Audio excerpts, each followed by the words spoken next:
Welcome to the Thursday wrap-up edition of Unexpected Points. I am your host, Kevin Cole. Obviously, this week, this review for this game goes far beyond what we saw on the field. And, prayers up, of course, for Tua Tagovailoa, what we saw out there. It was a tough scene.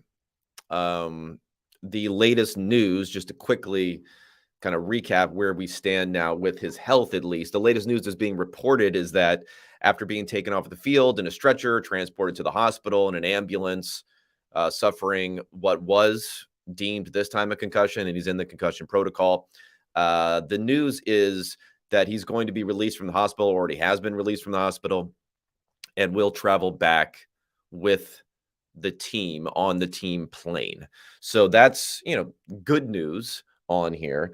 I saw some people giving Mike McDaniel a lot of grief in post-game press conference saying, it's good that it was only a concussion. And yeah, the framing's probably not ideal on something like that, but I think there is obviously concern beyond what we do end up seeing a lot in the NFL, which is concussions. And we have another player in this game, T. Higgins, who suffered a concussion not too long ago. And some people suspect even in that game when he came back, after he got hit pretty hard last week a couple of times too, and had a big week last week and this week. So tough scene there, but we want to get into the details here. We don't want to overreact. I think outrage can be appropriate in these circumstances, although we want to have like controlled outrage, if that makes sense, and sustained outrage, because a lot of in the moment sort of outrage, which then moves on to the new moment of outrage, provides less capability to try to bring about some change here. But I want to get into not just, the outrage side of things. How could they let it happen? All this sort of stuff, which, that discussion is out there. But also want to get into the particulars of what the concussion protocols are. And in this case, we're really talking about what the diagnosis protocols are. If someone is placed into the concussion protocol, then it's a big process. It's very thorough. You have to pass a number of markers, which probably would have made it nearly impossible because of the ramp up, because he would have had to have practiced. He would have had to practice without symptoms, all those sorts of things. Probably would have been almost nearly impossible for Tua to get back in time for Thursday. But the key here is that he was never in the concussion protocols because he was never diagnosed with any sort of head injury. And first, we're going to go to Mike McDaniel, who was asked after the game, a number of things about what happened with the protocols, what happened, how Tua was doing. And one of the questions that he was asked, you can't really hear the question, so I'm not going to have the question on here. I'll have his response as part of this. But one of the questions he was asked was whether or not he could be 100% certain that there wasn't a head injury in the game last week against the Bills when we saw the instability there. And this was his response. Yeah, otherwise we would have reported him having a head injury. I mean, that's why the NFL has these protocols, and there's not, like every single NFL game that is played, there's an independent specialist that specializes in the specialty of brain matter. So, for me, as long as I'm coaching here, if there's I'm not going to fudge that whole situation. If there's any sort of inclination that someone has a concussion, they go into the concussion protocol, and it's very strict. Without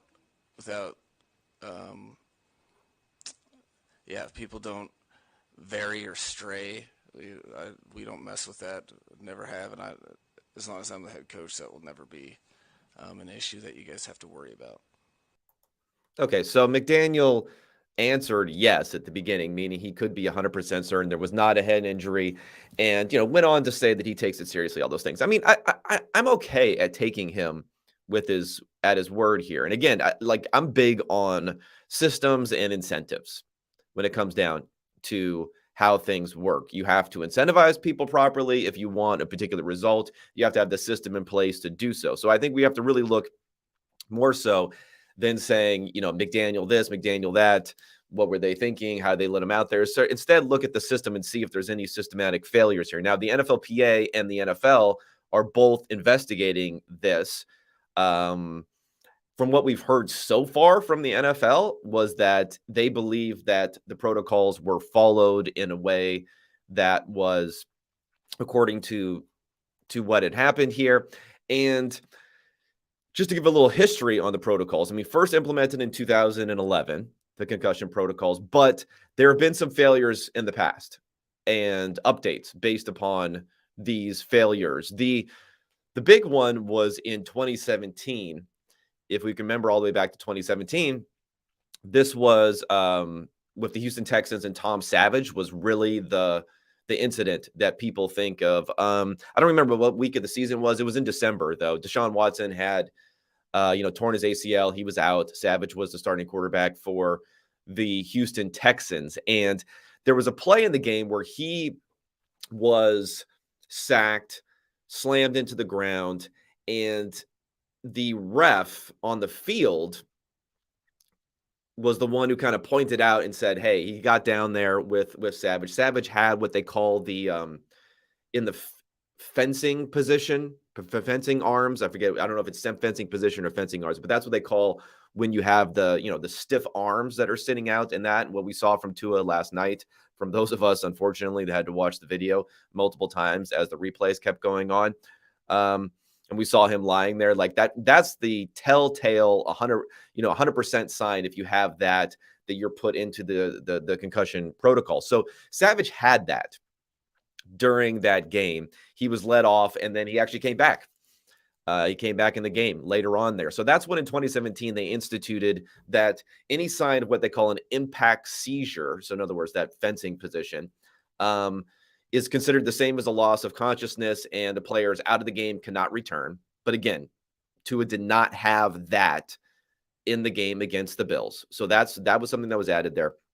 And another thing that was added, and this is when we're deciding whether or not this applies to Tua for that game, was that a player who exhibits gross motor instability or significant loss of balance must be taken to the locker room for evaluation if it is not diagnosed an orthopedic injury. So we did see that clearly from Tua in the Bills game. We did see him being taken back to the locker room for more evaluation. But what we were told from what they ended up finding out there was that this was deemed to be a quote unquote orthopedic injury. In other words, a back injury, and not a head injury as part of this. So again, let's look a little bit deeper into the protocols. Again, I like to get into the stuff here, but it's kind of going to reiterate. I'm going to look exactly at the diagnosis and management protocols that the NFL has here. And so if you go onto the site here, it has kind of what I said before. So there's a review of what they call no-go criteria. And one of those no-go criteria is gross motor instability. And if that happens, you have to be taken to the locker room, and he shall not return to play. So I guess the question there is, and this is where I think it gets a little bit sticky here with what happened on Sunday, is he had the gross motor instability. He was taken to the locker room. And it says here, if those two things happen, he shall not return to play. There is this but, and the but is the orthopedic injury. If it's determined for that to be that, so in other words, a back injury, then that doesn't apply. Then they can return to the game. Then they're not automatically put into the concussion protocol. And they talk about a focused neurological exam that happens as part of this. Presumably this happened where you look at the cervical spine examination, evaluation of speech, gait, eye movement, the pupils, everything else that's going on there. So that presumably happened and presumably went according to plan. I think it's easier at this point to say the doctors and everyone followed what they should do and assume that rather than assume that they didn't, because I don't think anyone's incentivized to not follow what you're supposed to be doing here. But what we're really looking at is, I think maybe going forward, this gross motor instability question, you may have to revise that a little bit and be a little bit more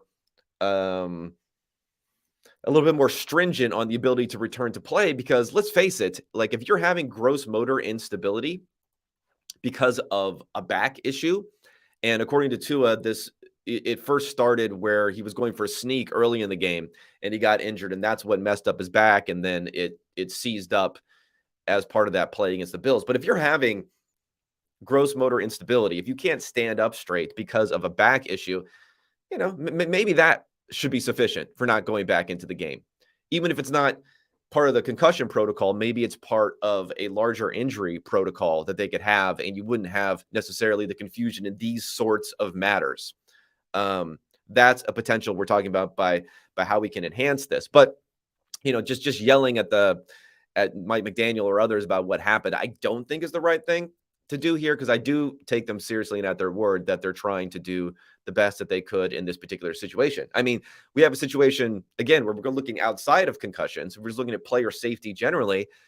We had Justin Herbert coming back into the game after he had that broken rib cartilage, which wasn't even really diagnosed at that point, against Kansas City, playing the next week and staying in the game when they're down 38-10, running. I think he dropped back to pass 12 times on their last drive there when they were getting killed. So to say we're going to fix the mentality of these players or how they approach the game or what happens in the NFL with players, if you're cleared, you play sort of situation, I think that is a bridge too far to figure out what we're going to do here. But we can enhance the protocols, and that would be my suggestion for what to do here. Now, I will say also, and maybe I'm defending the NFL and Mike McDaniel too much. Maybe I'm like Rob Lowe with that NFL hat on right now. But I just think it's important context against the easier thing was just to say they fucked up, which I think that's perfectly logical too. Again, I'm just trying to build the context around it. But I think there also has to be at least an acknowledgement that the type of hit that Tua took last night, if you watched it, it was like a ragdoll situation. He was spun around, picked up, and slammed back on his back, and the back of the head hitting the ground. Now, the back of the head did hit the ground on the initial probable or possible concussion hit against the Bills, but this was a much more violent situation. I think we have to look at the possibility that it is possible that that they are not related. That him being slammed back down the way he was, I think, was a probable concussion situation no matter what his state was coming into the game. So that's also important context to at least think about when we're going through and ranging all the motions. But what I would suggest is that would be my suggestion would be the gross motor instability, add that as a no-go, at least to come back into the game, for sure to come back into the game.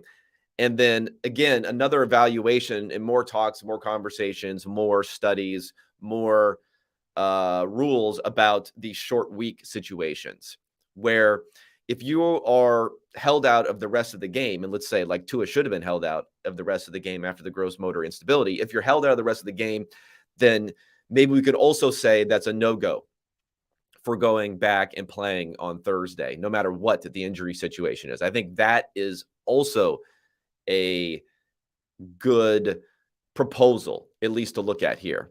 Let's incentivize them. Let's make proposals. Let's get the rules in check first, rather than just saying they should have known better and that they didn't know better. We're going to castigate them for that sort of thing. That would be that's my take on to an injury situation. But again, we'll see.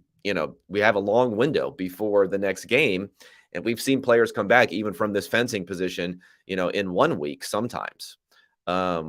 So I think we're going to get into this conversation all over again in 10 days when the Miami Dolphins are back on the field again, whether or not they're going to turn to Teddy Bridgewater again there. It's a long window, and he probably can get cleared via the concussion protocol. So we'll hear about this, I'm sure, more going into that game. All right. With that out of the way, we can get to some of the review-ish sort of stuff that I do normally in this game. It's a little bit difficult to, figure everything out here. It wasn't a real sort of contest with Tua out for most of the game and Teddy Bridgewater in the game, but we can go through some of the numbers here just to get an idea of what we saw on the field versus what the final score was. Let me just get up here to the particulars. So this game, Cincinnati was a 4-point favorite on this one. And that had moved from, I think, 1.5 all the way up, and it kept on going. Again, if Tua was healthy, that was probably a little bit too much, but there was imputed into it. I don't think the head injury stuff as much as the back and the foot and his ability to get knocked out and his ability to throw the ball well in that circumstance, along with the defense having played 90 plays the week before. And I think that showed. I think the defense showed in its inability to convert pressures to sacks on Burrow and in its inability to kind of stay up with some of the receivers, although the receiving core for the Bengals is extremely strong. So the score is 27-15. Final score, my adjusted score is 27-20. So fairly close, but still 7 points is a healthy amount and healthy differential there. Good success rate for the Bengals, but the issue here for them, and we'll see about this going forward, is they're in the 65th percentile overall in their success rate, but it was 85th for dropping back to pass and only 28th when it came to their running, their designed run numbers, and continued struggles for Joe Mixon. I mean, 24 carries, so he got a lot of carries. They ran the ball a lot because they had the lead throughout most of the game. 24 carries for 61 yards for Mixon in this game. Did convert 4 first downs, did get that touchdown, but just generally, 2.5 yards per carry and inability on 1st and 10, losing expected points the vast majority of the time. Not great. Not great situation there. Burrow, one thing I'll point out about Burrow in this game is he didn't face a ton of pressure, so I don't know how much he's regulating this versus it's just circumstance. But ball out of his hands, I felt a lot more quickly. He was doing that, although he hadn't been, he wasn't one of these like 3-second time to throw type of dudes this season, but still 2.4 seconds in this game. So that's pretty fast. He took 1 sack in this game.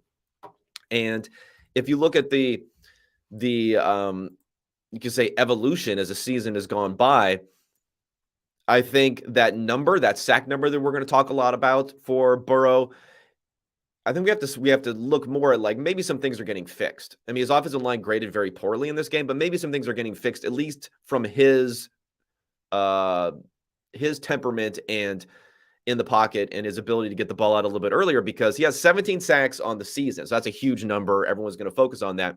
But if we go game by game here, he had 8 in the first game against the Steelers and that overtime game also. So he had a lot of dropbacks, 6 against the Cowboys. And the Cowboys, have quite a good pass rush in the next game.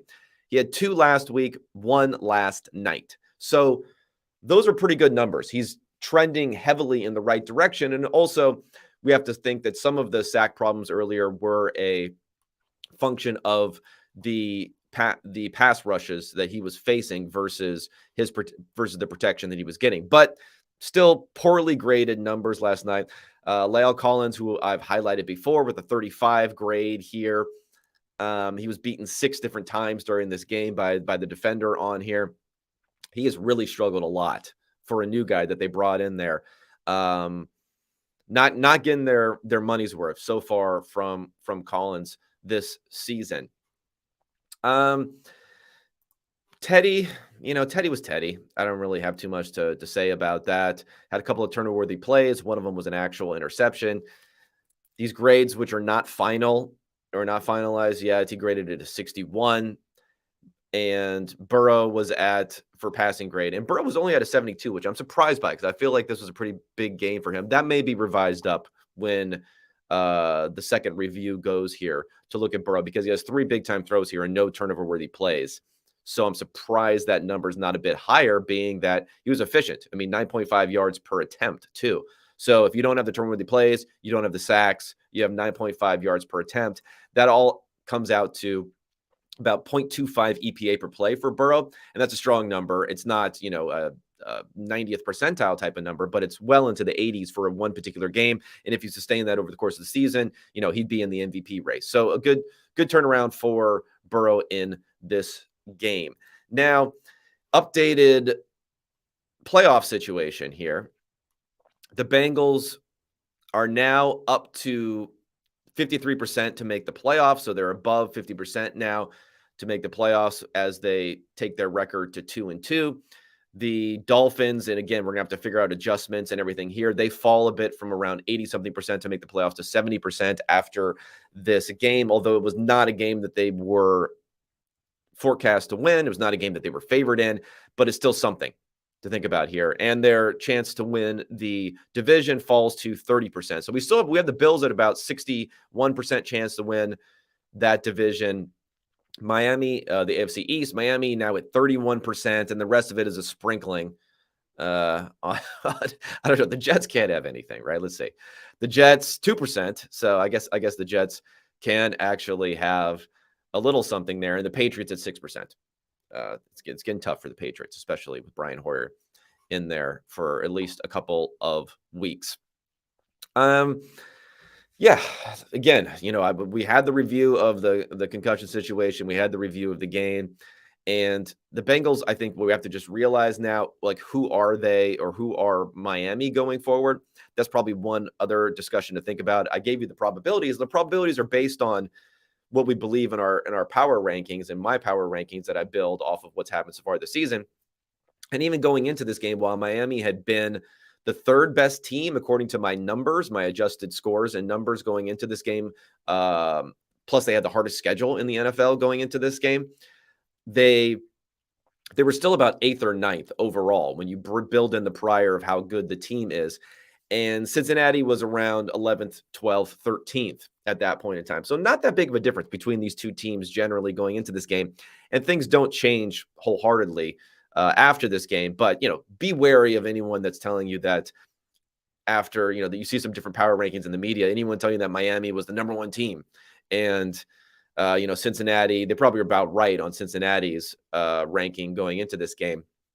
But then, you look up at the Vegas numbers, and they're seen as about being equal teams, not only in this game, but even going forward for future lines that were going into it. So it wasn't just all about the injury and rest concerns why Cincinnati was favored in this particular game. All right, before I get on to a few recommendations for recreational purposes, best bets for this weekend, hey, let's talk DraftKings. Appropriate segue here for once on this podcast. NFL action is in full swing at DraftKings Sportsbook, an official sports betting partner of the NFL. We're talking touchdowns, big plays, and even bigger wins. New customers can bet just $5 on any NFL team to win and get $200 in free bets if they do. If that's not enough, everyone can boost their winnings with DraftKings stepped-up same-game parlays. Right now, for every leg you add, you can boost your winnings up to 100% with bigger payouts than ever. Why bet on football anywhere else? To make things even sweeter, you can throw down on stepped-up same-game parlays once per game day all season long. Download the DraftKings Sportsbook app now. Use promo code PFF to get $200 in free bets if your team wins. When you place a $5 bet on any football game, that's code PFF. Only at DraftKings Sportsbook, an official sports betting partner of the NFL. Minimum age and eligibility restrictions apply. See show notes for detail. And another one here, the Unexpected Points podcast is now sponsored by Western and Southern Financial Group. While you focus on your roster moves, Western and Southern helps advance your money moves. Buying your first home, planning to start a family, wondering how to make your money grow. Western and Southern's playbook of life insurance, investment, and retirement solutions helps you rest assured on game day.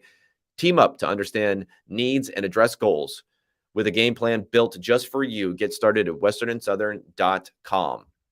And one last thing here. PFF app available. Go get it. Live it, get it. Fantasy football advice, betting dashboards. Some of the stuff I'm going to be talking about here agrees with our green line betting system here. One bet in particular shows some value via green line on a side, which we don't normally see that much because those are a lot tougher to find value on than player props. So check it out. In your app store, PFF app is available. All right, let's get into this weekend's game. So my process, let me get into my process a little bit here. I know you guys love process talk. My process figuring out what games I'm interested in is looking at my adjusted score information so far this season. So again, that's the information which makes adjustments based upon success rate, leaning on that a little bit more heavily than what the actual results are, and then making adjustments on the higher variance plays like special teams, fumble recovery luck, things like that. And then through that, I get an idea of teams' offensive and defensive strength off of these numbers. I make some pace adjustments because, of course, pace comes into what's happened so far in these games. And then I combine that with preseason going into the year. What's my prior on these teams? What was my prior on how good the quarterbacks are? Make an adjustment on that versus how well they've played so far this year. Each week, more and more of the evidence that we've seen during the season becomes a bigger part of what we're doing now. Right now, I'm about 60% what we've seen in the season versus 40% prior after 3 weeks. It's funny because it still trails out for the rest of the season, but I have adjusted versus prior years. Sorry, I'm confusing prior and prior here, but versus previous years, I have adjusted to lessen how much my preseason prior and numbers goes into it. I know friend of the podcast, Rob Pizzola, who's been on here a couple different times. I believe he has no prior in his numbers anymore after week 3 or 4. So he's a little bit more aggressive than I am, but I'm becoming more aggressive than I've been in the past, seeing how, additions, we see wide receiver additions this year. They're having a more sustained effect on how well teams will play. And then quarterbacks. We've also seen quarterbacks make very rapid improvement over year, maybe like a Trevor Lawrence this sort of year, where you really have to discount that prior quite a bit in certain situations. And I've been starting to do that more and more. But that said, the preseason priors are definitely going to fall into some of the games that I'm looking at and I'm interested in for this week. So the first one here is the Arizona Cardinals at the Carolina Panthers. And Arizona's been bad. Offensively, not great. According to the numbers that I have for them so far this year, they're in my power rankings. They're all the way down at 12th or 13th, depending upon how you look at it, basically. But you could go all the way down almost to 16th as far as how they've played this year. There is an adjustment there for them having the second hardest schedule year to date because their actual numbers are more in the 20s, how they played offensively and defensively, but I have them more around middle of the league as far as how they played so far this year because they've had the second hardest schedule in the NFL. Kansas City, they played the Rams. They played the Raiders, who are not just a total walkover sort of team. So they've had a pretty tough schedule so far this year. Carolina, on the other hand, I have them being dead last as far as how they've played so far this year in my power rankings. They've had the 20th most difficult schedule. So they haven't had that difficult a schedule, yet their offensive ranking is last, according to my adjusted numbers. Their success rate is just bad, way less in success rates. And the only thing that's been saving them so far this year offensively is big plays. They had the very long touchdown to Robbie Anderson in week 1.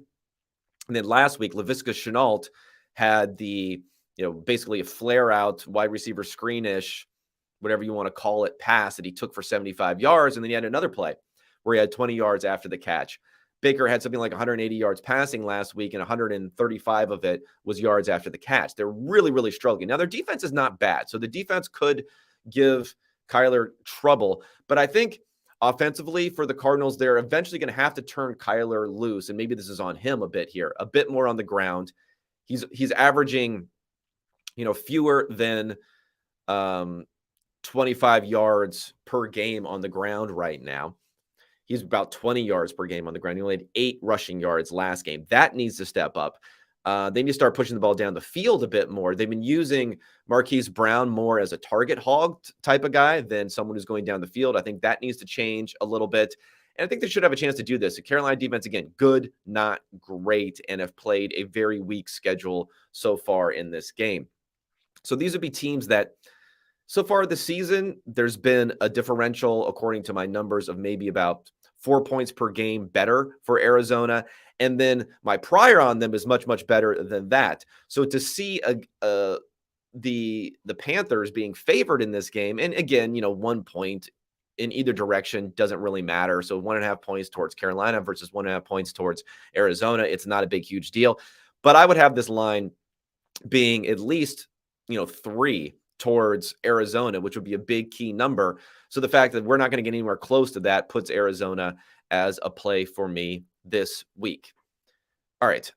Second here, this may actually be my strongest one. This is the one that Green Line agrees with. Our Green Line service agrees with here is the Tennessee Titans as 3.5 point underdogs at the Indianapolis Colts. I would have this as more like a pick 'em in this game. I have Tennessee as being a better team right now, primarily because Ryan Tannehill has been good this year.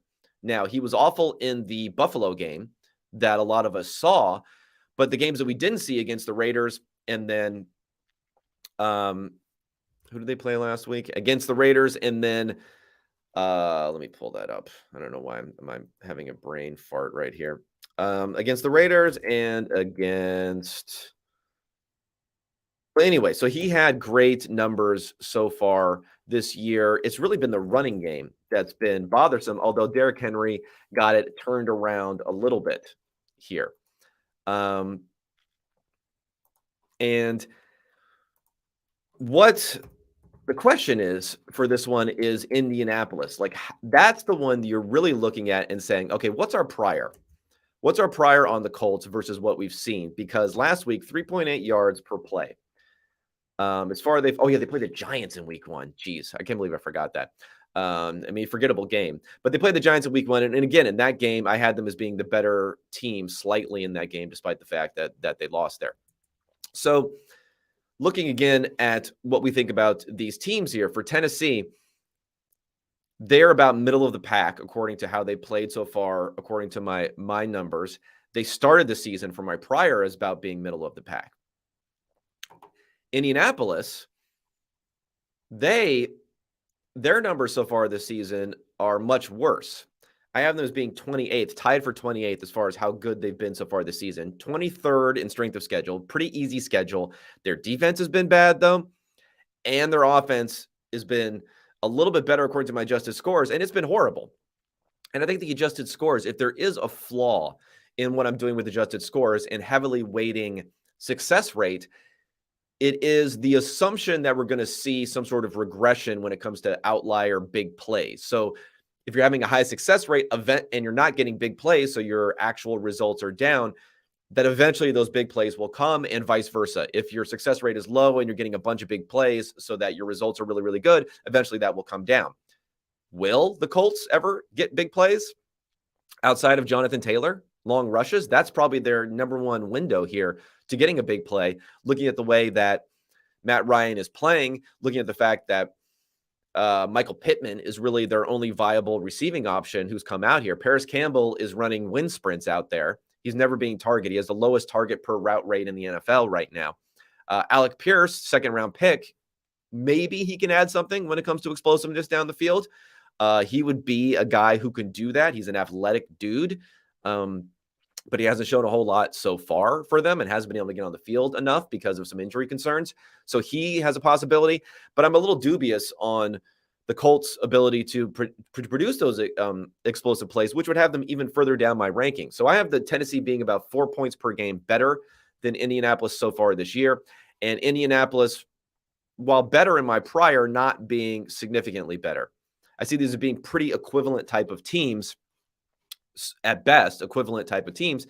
And when you look at that and then you say, okay, they're equivalent type of teams, yet the Colts are favored not only over that key number at 3.5. I'm going to take that with Tennessee. I'm going to take that Henry, if he gets things going, Tannehill playing well, big quarterback advantage in my mind. Seems like an easy one for me. Although, of course, there are injury concerns. Titans defense hasn't been great. If you are going to get going versus anyone for the Colts, it could be this week. But for me, that's just a little bit too much to go for.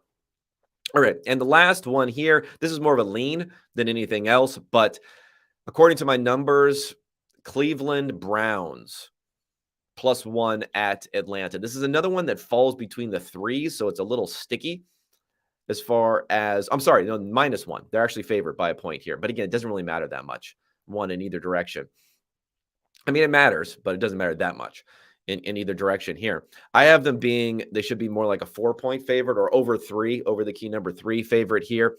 And both teams have really exceeded expectations so far this year. If you look at how they've performed in these games, especially offensively, would be what we did not expect coming into the season. The Falcons have been 6th as far as their adjusted score per game offensively. And the Cleveland Browns are 3rd, tied for 3rd with the LA Rams, believe that or not. They've been highly successful. Some of that is probably overrating them because of the fact, again, similar to the Colts, the explosive plays are going to come mainly through the running game. But the difference is they're actually getting some explosive plays through the running game. And the explosive plays through the passing game, I wouldn't have expected a ton from them. But, Amari Cooper had multiple, I think he had 3 15-plus catches last week. He's been good a couple of weeks in a row here. He is providing some explosive plays for them, which is something they really missed at the end of last season after Beckham was gone. They had no one to provide that sort of thing. You would hope maybe someone, like David Bell's not going to produce that. David Njoku, maybe at tight end, can produce some of that. But it did a good job from Cooper as far as being able to produce some of that going forward. And the Browns, believe it or not, have been top 10 defensively too. Now, they've had the easiest schedule in the NFL so far this season. So that's part of it. Facing Trubisky, facing, Flacco, facing Baker and that offense hasn't been a tough lift for them. But even when I adjust off of that, I have them playing like a top 10 team so far this season. And Atlanta's playing like a top half team so far this season. So good, but not good enough, along with the fact that my prior on Atlanta is really, really low. But that could be wrong. I mean, I like Mariota. I had him as a top 20 type of quarterback in my assumption coming into the season. So I didn't have him that low. But so far, Mariota is playing extremely well so far this year. In fact, the Atlanta Falcons offense has the second highest success rate in the NFL right now. Second best success rate in the NFL offensively. And they can get some explosive plays with Kyle Pitts, with Cordell Patterson, with Drake London, who I believe he's my pick for, I think, Offensive Rookie of the Year so far, even though Chris Olave got the monthly award. That they do have some weapons there. So it's not a gimme. Again, it's more of a lean for me, but I think that's enough there to say that the Browns are the team that should be favored in this game by a little bit more than what we're seeing so far, primarily because Atlanta's defense is that bad. I don't have a lot of confidence in Jacoby Brissett, but Atlanta's defense has been 31st so far, according to my adjusted scores. Again, 2 teams outproducing, but I'm going to take the Browns in this one. All right, those are my 3, again, recreational plays that I'm looking at this weekend. I'll be back here on Monday morning to review all of the games, go through all of the adjusted scores, tell you and why your team won when they shouldn't have or lost when they shouldn't have quite often on here, and everyone gets upset no matter what's happening there. But giving you that information, which will help make you hopefully a little bit smarter as far as what happened here and better to project going forward. If you enjoy what you're seeing here, click the thumbs up on YouTube. If you're watching live, I appreciate that. Go ahead, rate, review the pod elsewhere. And otherwise, I'll be talking to everyone come Monday. Thanks so much, everybody.